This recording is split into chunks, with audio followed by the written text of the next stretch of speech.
Anno nuovo, stessa Juve Stabia, identico il cammino. Anche il 2006 inizia per le Vespe con gli stessi problemi di un anno solare in grado di regalare come unica soddisfazione e come unico e vero sorriso il ripescaggio in C1, contornato da un cammino in campionato all'insegna di magre consolazioni e soprattutto scarsi bottini.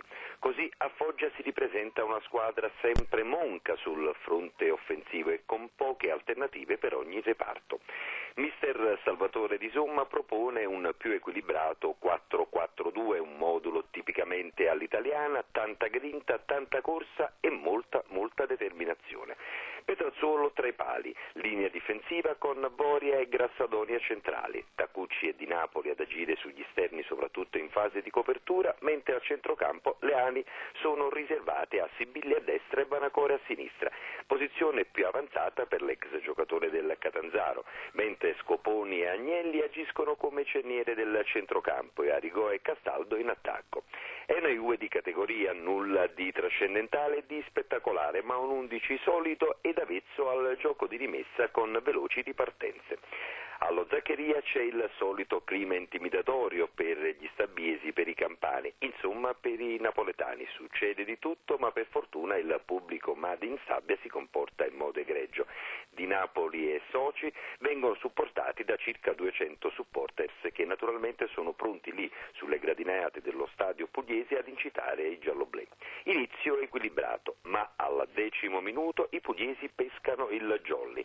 Stefani trova il tempo per fermare la sfera al limite, la Juve Stabia sbaglia la diagonale difensiva e lo stesso Stefani è pronto a piazzare con precisione ma soprattutto con potenza la sfera nell'angolo e a superare Petrazzolo. Foggia 1, Juve Stabia 0. Distrazione difensiva e una Juve già all'insegna dell'inseguimento. Al 17° punizione per i gialloblu e Banacore che sfiora il palo. La Juve Stabia preme e aggredisce, soprattutto è in grado di mettere in serie difficoltà il Foggia, costretto a restare per buona parte nella propria tre quarti. Alla mezz'ora, primo spunto di Castaldo che sulla sinistra vince il rimpallo, supera anche l'estremo difensore Marruocco, ma la sfera, mentre sta per insaccarsi, viene comunque scaraventata lontano dal solito Pagliarulo, salvataggio in extremis e naturalmente Salvatore Di Somma non ci sta.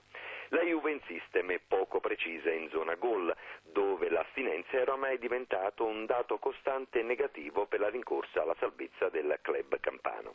Al 36° si rivede il Foggia con Ranalli, al 38° è Arigò, tra i migliori dei suoi, che crossa dalla destra, ma Castaldo manca in aria l'impatto con la sfera. Al 40° ancora Natalli che cerca di alleggerire la morsa campana e lui va con un tiro telefonato verso Petrazzolo. Al 41° è Scopone l'eroe del centrocampo, ruba palla e lancia in profondità Tacucci sulla destra, cross dalla parte opposta c'è Banacore che effettua un altro cross per Castaldo, il quale spizzica per la corrente Arigò che secondo il direttore di gara è in offside. Azione bella d'applausi ma comunque nulla per le Vespe che sono costrette ancora allo 0 per quanto riguarda i gol. Si va al riposo e nella ripresa Di Somma sostituisce Di Napoli col giovane brioso puntero Bernardo. La gara si fa spigolosa, nervosa, perde i ritmi e soprattutto la parte estetica che aveva sfoggiato nella prima frazione. Al 27° c'è una rissa in campo tra Marruocco e Scoponi, spinta di Scoponi, cazzotti di Marruocco e viceversa, l'arbitro guarda tutto ma lascia passare. Al 40° è annullato un gol alle Vespe che sembra regolare e Castaldo su assist di Bernardo a superare l'estremo difensore foggiano, ma per il guardalinee e il direttore di gara il gol non è valido, inutile le proteste. La Juve Stabia va sotto all'arrembaggio, così sino al 90° ed oltre, con conclusioni mancate di poco da parte di Arigò, Sibilli e Castaldo. I tre tentano la via del gol, ma non ci riescono. Come si vede sono giocatori avvezzi soprattutto ad essere di contorno ad una vera e propria punta centrale. Per la Juve Stabia il gol è una vera chimera. Termina così, col Foggia che batte la Juve Stabia per 1-0 e con le Vespe che escono come al solito con gli applausi, ma senza muovere la classifica, che ora è davvero pericolante.